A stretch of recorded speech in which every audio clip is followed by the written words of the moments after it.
Assalamualaikum warahmatullahi wabarakatuh. Kami akan mempresentasikan materi akhlak sosial. Pandangan Islam tentang kehidupan sosial. Menurut pandangan Islam, manusia secara etimologi disebut juga insan, yang dalam bahasa Arab berasal dari akar kata nasya yang berarti lupa. Dan jika dilihat dari akar kata al-uns, maka insan berarti jinak. Dari kedua akar kata tersebut, kata insan dipakai untuk menyebut manusia, karena manusia memiliki sifat lupa dan jinak. Dalam arti manusia selalu menyesuaikan diri dengan keadaan yang baru di sekitarnya. Keberadaan manusia sangat nyata sekali berbeda dengan makhluk yang lainnya. Manusia juga memiliki karya yang dihasilkannya sehingga berbeda dengan makhluk yang lain. Hasil karya manusia itu dapat dilihat dalam setting sejarah dan setting psikologis, geografis, situasi emosional dan intelektual yang melatar belakangi hasil karyanya. Masyarakat dambaan Islam. Manusia sebagai individu dengan masyarakatnya terjalin dalam keselarasan, keserasian, dan keseimbangan. Oleh karena itu, harga dan martabat setiap individu diakui secara penuh dalam mencapai kebahagiaan bersama. Tatanan-tatanan tersebut minimal bersendikan. Yang pertama, tauhid. Tauhid artinya setiap individu yang merasa menjadi anggota masyarakat Islam semestinya mendasarkan hidupnya pada prinsip tauhid mengesahkan Allah dan tercermin dalam seluruh segi kehidupannya. Ketauhidan itu nampak pada ibadah dan doa, tauhid dalam mencari nafkah dan berekonomi, tauhid dalam kegiatan dakwah dan berpendidikan, kegiatan berpolitik, pelaksanaan hukum. Setiap individu secara keseluruhan termasuk ucapan-ucapan sebagai ungkapan hati dalam menerima peristiwa sehari-hari. Seorang anggota masyarakat Islam akan senantiasa mengikhlaskan seluruh kehidupannya untuk beribadah kepadanya serta tetap menjaga kesucian amalia baik lahir maupun batin. Yang kedua, ukhuwah Islamiyah. Dengan seni tauhid, anggota-anggota masyarakat Islam berpandangan hidup yang sama, sehingga terjemalah pertautan hati satu sama lain yang melahirkan ikatan persaudaraan di atas budi pekerti akhlak yang mulia. Lebih jauh lagi, Islam mengajarkan berbeda bangsa, berbeda kulit, berbeda bahasa, dan berbeda budaya diupayakan untuk saling mengenal dan memperkaya batin masing-masing. Ibadah-ibadah khususnya dalam Islam, bila kita simak secara teliti, ternyata ujungnya adalah kebaikan bermasyarakat. Yang ketiga, persamaan kesetiakawanan. Bila hidup menyadari sebagai hamba Allah, maka hanya Allah lah yang maha kuasa dan maha mulia dari sesamanya. Persamaan ini akan menumbuhkan persamaan dan kebersamaan, menumbuhkan kesetiakawanan yang bersumber dari kedalaman lubuk hati yang diteduhi iman. Cintanya kepada sesama manusia merupakan wujud kecintaan pada Allah. Perbedaan yang tampak akan dijadikan sarana untuk saling melengkapi dalam memenuhi kebutuhan, bukan untuk saling menghancurkan. Yang keempat, musyawarah tasamuh. Apabila persamaan dan persaudaraan yang berdasar keimanan telah tumbuh dengan subur, maka segala usaha serta tindakan-tindakan dalam masyarakat senantiasa akan dilihat dari segi kepentingan umum dan untuk kepentingan bersama.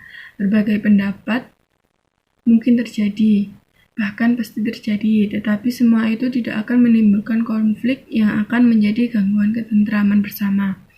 Musyawarah menjadi tradisi saling menghormati menjadi hiasan pergaulannya. 5.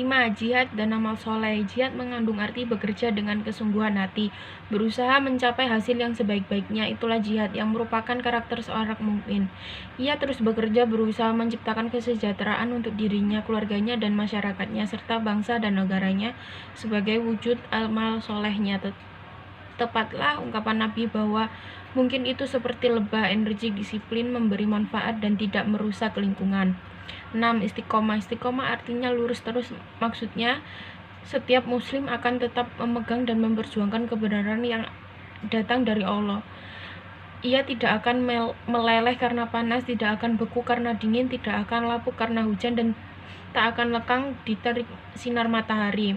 C. Toleransi inter dan antar umat beragama. Kaidah toleransi dalam Islam berasal dari ayat Al-Quran, La ikroha fil al-din, yang berarti tidak ada paksaan dalam agama. Toleransi mengarah kepada sikap terbuka dan mau mengakui adanya berbagai macam perbedaan. Toleransi antar umat beragama yang berbeda termasuk ke dalam salah satu risalah penting yang ada dalam sistem teologi Islam, karena Tuhan senantiasa mengingatkan kita akan keragaman manusia, baik dilihat dari segi agama, suku, warna kulit, dan adat istiadat dan sebagainya. Toleransi beragama harus dipahami sebagai bentuk pengakuan kita akan adanya agama-agama lain selain agama kita dengan segala bentuk sistem dan tata cara peribadatannya, dan memberikan kebebasan untuk menjalankan keyakinan agama masing-masing. Toleransi antar sesama muslim dalam firman Allah Subhanahu wa taala, Quran surat Al-Hujurat ayat 10, artinya orang-orang beriman itu sesungguhnya bersaudara, sebab itu damaikanlah atau perbaikilah hubungan antara kedua saudaramu itu dan takutlah terhadap Allah supaya kamu mendapat rahmat. Toleransi antar umat beragama. Toleransi hendaknya dapat dimaknai sebagai suatu sikap untuk dapat hidup bersama masyarakat penganut agama lain dengan memiliki kebebasan untuk menjalankan prinsip keagamaan atau ibadah masing-masing tanpa adanya paksaan dan tekanan, baik untuk beribadah maupun tidak beribadah, dari satu pihak ke pihak lain. D. Kesejahteraan sosial. Islam sebagai ajaran sangat penting dengan kesejahteraan sosial. Kesejahteraan sosial dalam Islam pada intinya mencakup dua hal pokok, yaitu kesejahteraan sosial yang bersifat jasmani dan rohani. Manifestasi dari kesejahteraan sosial dalam Islam adalah bahwa setiap individu dalam Islam harus memperoleh perlindungan yang mencakup 5 hal. Yang pertama agama, yang kedua jiwa dan tubuh, yang ketiga akal, yang keempat kehormatan, dan yang kelima kekayaan. Pandangan Islam terhadap kemiskinan, kebodohan, dan pengangguran. Harus kita akui bahwa kemiskinan muncul bukan lantaran persoalan ekonomi saja, tapi karena persoalan semua bidang, dari bidang struktural, politik, sosial, dan kultural, dan bahkan pemahaman agama. Terima kasih, itu saja yang bisa kami sampaikan. Mohon maaf jika ada salah kata. Wassalamualaikum warahmatullahi wabarakatuh.